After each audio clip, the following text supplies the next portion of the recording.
Hello mga ka-Health Real Talk! Hindi lang acid reflux ang ating pag-usapan ngayon. Umabot na nga sa endoscopy. Ako si Arlene, isang nurse, pero ngayon, pasyente na din. Pag-usapan natin ang acid reflux. Hindi dahil nabasa ko lang, kundi dahil pinagdadaanan ko siya ngayon. Nagsimula sa simpleng hapdi sa dibdib, tapos may hilo, may konting pagsusuka, may dugo sa laway, tapos may black tarry stool. Maitim yung dumi.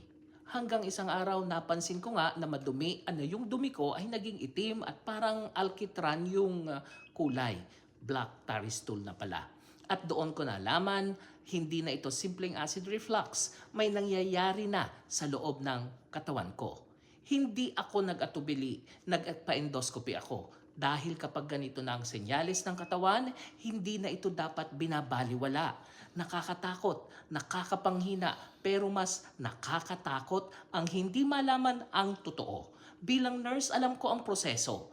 Pero bilang pasyente, iba ang bigat.